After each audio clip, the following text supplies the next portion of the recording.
हे पार्थ, इसलिए तुम निष्काम कर्मयोग की साधना करो। और निष्काम कर्मयोग की सबसे बड़ी विशेषता यह है कि तुम कर्म करते हुए भी कर्म के बंधनों में बांधे नहीं जाओगे।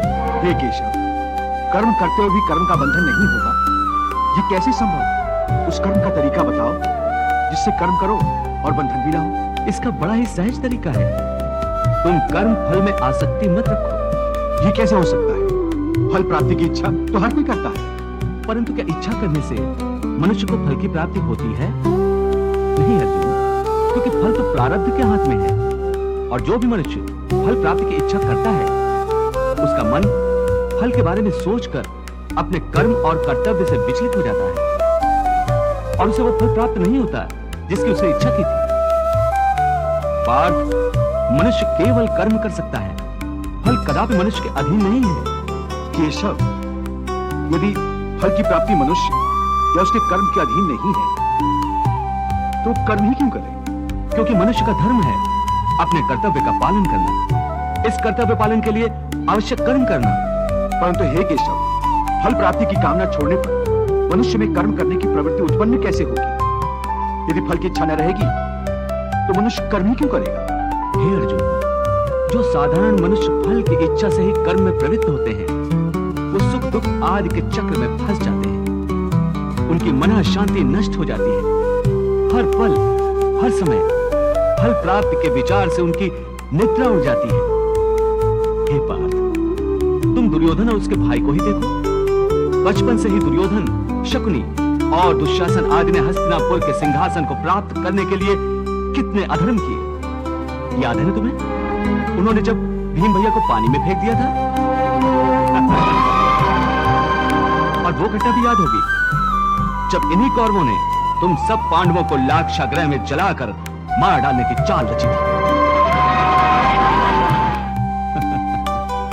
कैसी लाजवाब चाल थी उनकी। उस आग से तुम लोगों का जीवित बचकर निकलना असंभव था। कितना योजनाबद्ध कर्म था, परंतु इस कर्म का फल उन्हें मिला नहीं, क्योंकि प्रारब्ध की योजना और थी। इस प्रकार उनकी इच्छा विरुद्ध जब सारे प्रयास विफल हो गए, तो उन्होंने तुम सबको छल कपट से काम लेकर 12 वर्षों के वनवास और 1 वर्ष के अज्ञातवास में भेज दिया था। परंतु बार बार प्रयास करने के बाद भी कौरवों को उनकी इच्छा अनुसार फल प्राप्त नहीं हुआ। वो ये भूल गए थे कि फल प्रारब्ध अनुसार मिलता है। इन दुष्कर्मों के चक्र में वो बुरी तरह फंस गए हैं पार्थ। और जिस फल की कामना वो कर रहे हैं, वो फल उन्हें प्राप्त नहीं होगा, बल्कि दुष्कर्मों का बुरा फल ही उन्हें मिलेगा।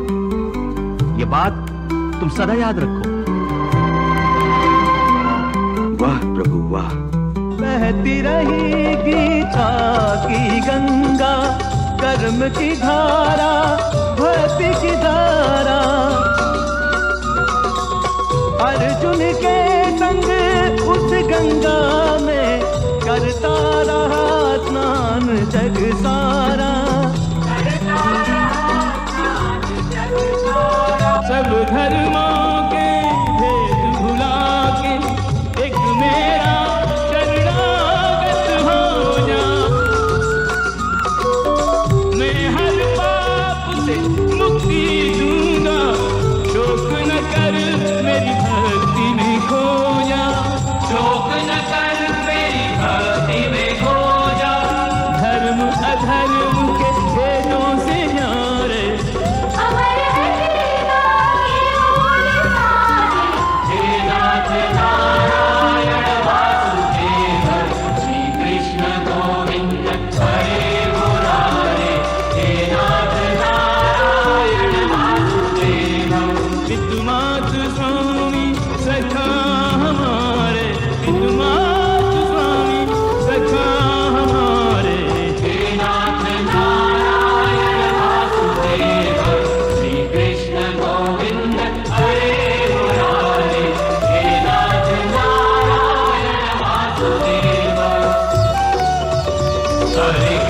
Hare Krishna, Krishna